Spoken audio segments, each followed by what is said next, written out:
Hey folks, Jim Thomas here, Fitness Management and Consulting, and welcome to our channel today. It's good to have you. Welcome back to all of our subscribers. I appreciate you all being here. And if you're finding the channel for the first time, this is your initial visit. Welcome to the channel. It's good to have you. Please hit that subscribe button, and to all, please hit that like button as well. And to learn more about me and my company and how we can help take your business to that next level, please check out the links below. Now, my topic here for you today is where can I find money to finance my gym? Okay, I'm looking to start a new gym. I'm looking to buy a gym. Okay, maybe I'm looking to expand a gym. Where can I find money for this? Now, here's the umbrella answer, or the thing I want you to think about at least, is you should always be looking for money. Always. Okay, you never know when opportunity is going to present itself. You never know when emergencies are going to present themselves. Whenever you start looking for something when you need it, it's never going to work out quite like you want it to. So always be looking for money. So with that said, one of the things you can do is check out the links below. We do have a gym funding link.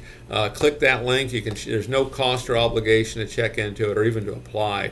You can potentially qualify for up to $250,000 in funding with no collateral. Okay, so that can be maybe a first place you start.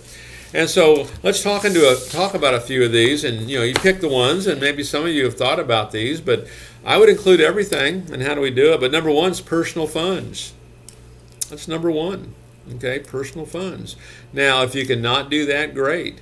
But one of the things I would say here, you're either in or you're not. It's like going swimming.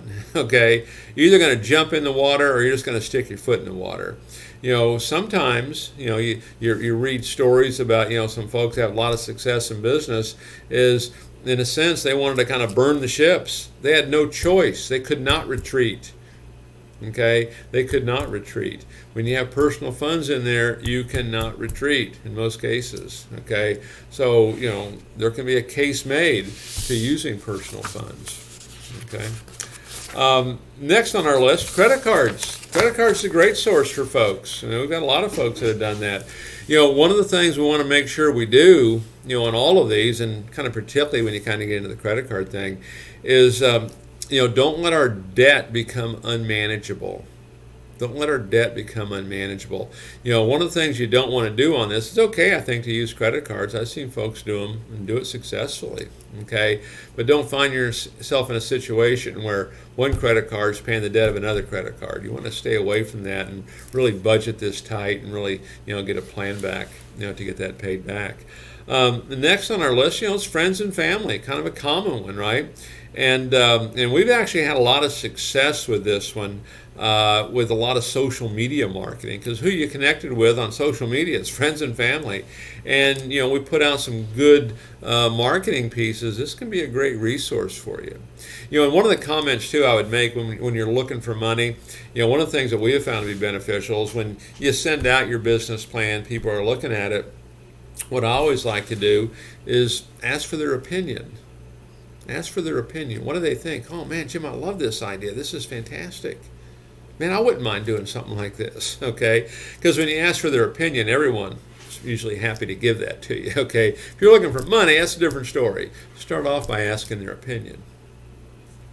Crowdsourcing sites. You have to have something unique. Okay, if it's the same old thing, this may not work quite as well. But look at things like, Kickstarter. Okay, look at something like that. Okay, look at these crowdsourcing sites. But again, make sure you're going to have to be doing something that's pretty unique to do that. If it's deemed as ordinary and same old thing, maybe not so much.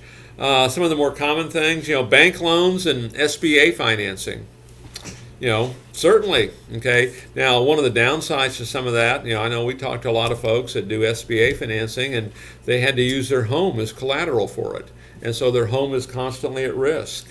Okay, not everybody likes that. Okay, but that does get back to using personal funds. You're all in. You've kind of burned the ship, so to speak. There is no retreat. You have to make this work. So in some cases, that can be a good thing in that regard. The other side, part of the goal here is want to make sure you sleep well at night. Okay. Last on my list is equipment loan financing. equipment loan financing.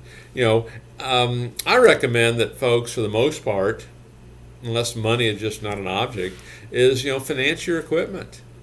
Finance your equipment. Keep that cash. Or if you have an existing club, and the equipment's paid for, maybe you can go out and get a note on that and pull some cash out of the equipment. There can be a lot of ways you can do that. Okay, you can if you're signing members up on 12-month and 24-month agreements, you get yourself 200, 300,000, 400,000, 500,000 in contract receivables. I mean, go out and borrow against that, okay, if you're an existing facility. But the big message here is always be looking for funding. You never know when you're going to need it, and make this part of the regular process of what you do. All right. So, folks, my name's Jim Thomas. My company is Fitness Management and Consulting. Again, check out those links below. Check out the funding link where you can potentially qualify for up to $250,000 with no collateral. That could be what you need. Could get the job done for you right there. And with that said, we'll look forward to seeing everybody in that next video.